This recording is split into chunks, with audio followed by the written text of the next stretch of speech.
கஷ்டப்பாடு சகிப்பதினா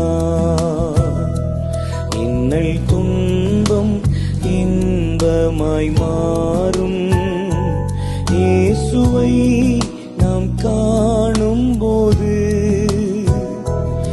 அவர் பாதம் வீழ்ந்து பணிந்து ஆனந்த கண்ணீர் வடிப்பே. ஓட்டம் ஜெயத்துடன் முடியும், அந்த நாடு சுதந்தரிப்பே. எந்த ஓட்டம் ஜெயத்துடன் முடியும், அந்த நாடு சுதந்தரிப்பே.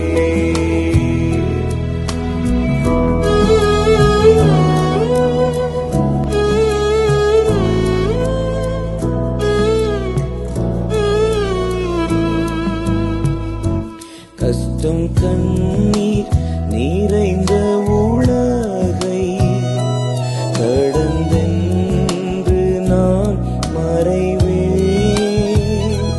கஷ்டம் கண்ணீர் நிறைந்த உலகை கடந்தென்று நான் மறைவேன்.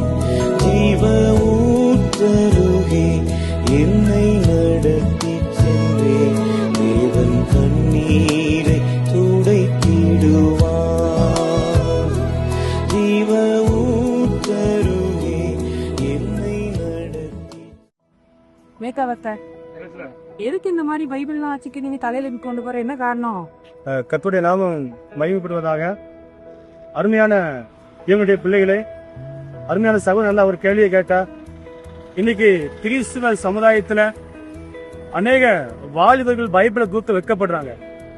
நிறைய திருச்சபையில ஊழியக்காரங்க முதற்கொண்டு ஐபேடையும் மொபைல் தான் பைபிள் இல்லாம அந்த இடத்துல பயன்படுத்துறாங்க. நாங்க வட்டவீல் பக்கத்துல இருந்து நடந்து வரோம். வட்டவீல் பக்கத்துல இருந்து 2023 இதே மாதிரி 2 நேரம் ஆண்டோடைய கிருபையினால நடக்க உதவி பண்ணாங்க. ஆயிரக்கணக்கான மக்கள் அன்னைக்கு வாசித்து ஒரு சிலர் அழுது ஒப்பு கொடுத்தாங்க. எல்லா மக்களும் பைபிளை தூக்கணும், பைபிளை தூக்க வைக்கப்படக்கூடாது, பைபிள் இல்லாம திருச்சபைக்கு போகக்கூடாது. இத ஊழியக்காரங்க வலியுறுத்தி பேசணும்.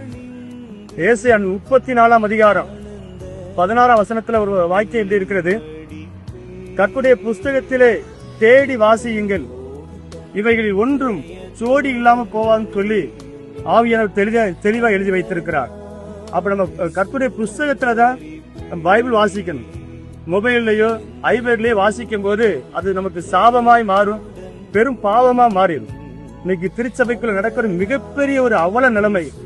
அதனாலதான் வட்டக்கோட்டில இருந்து நாங்க கிட்டத்தட்ட ஒரு 9 கிலோமீட்டர் ஆண்டுடைய கிருபையினால நடந்து வர உதவி பண்ணினா ஆயிரக்கணக்கான ஜனங்களை பார்த்தாங்க. அவங்களுக்கு ஒரு மனமாற்றம் உண்டாகணும். இதனாலதான் இந்த காரியத்தை செய்யறோம். தேவனுடைய நாமம் மகிமைப்படுவதாக. ஆமென். நீங்க எதனால இந்த மாதிரி தீர்வு வரீங்க? நாங்க இந்த விழியத்தை கேட்கறே போற சேர்ந்து வந்தோம். மறுபடியும் பரிசுத்த ஆவியானவர் எங்களுக்கு நினைப்பு ஊட்டினார். பிரதர் சொன்ன உடனே சரி போவோம் அப்படின்னு சொல்லி. அதிகமா நீங்க பாத்தீங்க அப்படின்னா இந்த வேத புஸ்தகத்திற்காக உயிர் உள்ள தெய்வம் உயிரை கொடுத்திருக்கிறார். ஆண்டவராக இயேசு இதற்காக உயிரை கொடுத்திருக்கிறார், ரத்த சிந்தி இருக்கிறார், மூன்றாக உயர்த்தெழுந்து இயேசு இன்றைக்கு ஜீவிக்கிறார். இதுக்காக அநேக பரிசுத்தவான்கள் உயிரை கொடுத்திருக்கிறாங்க. காரணம் என்ன? இந்த வேத புஸ்தகம் இல்லாம இந்த உலகத்துல ஒரு மனுஷனாலும் சமாதானமா வாழ முடியாது, நிம்மதியா வாழ முடியாது. பாவம், சாபம், கொடுமைகள் பெருகிறதுக்கு ஒரே ஒரு காரணம், இந்த வேத புஸ்தகத்தை அவங்க அறியாம இருக்கிறதுனால. ஆனபடினாலதான் எல்லா மக்களும் இதை பார்த்து இந்த வேதத்துக்குள்ள என்ன ரகசியம் இருக்கு, ஏன் இதை தலையில வச்சு கொத்தி போறாங்க அப்படின்னு அவங்களுக்கு ஒரு உணர்வு வரும்படியாக நாங்க இதை கொண்டு வருகிறோம். இதை அநேக பேர் பார்த்து சபைக்கு போகும்போது பைபிளோட போங்க. தயவு செய்து சபைக்குள்ள போகும்போது மொபைல் கொண்டு போகாதீங்க. மொபைல்ல இருந்து நான் எடுத்து பேசணும்னு சொல்லாதீங்களா. அதெல்லாம் ஒரு பெரிய பிசாசுடைய பிளான் தான் அது.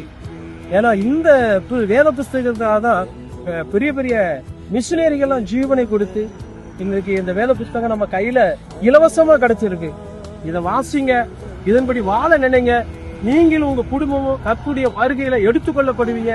நிச்சயமாக ஆண்டவராய் இயேசுவிலே இதன் வழியாக ஆசீர்வதிப்பார். ஓகே பாஸ்டர், ரொம்ப சந்தோஷம். அவளோட ஊழியம் தொடர்ந்து நடந்துட்டோம்.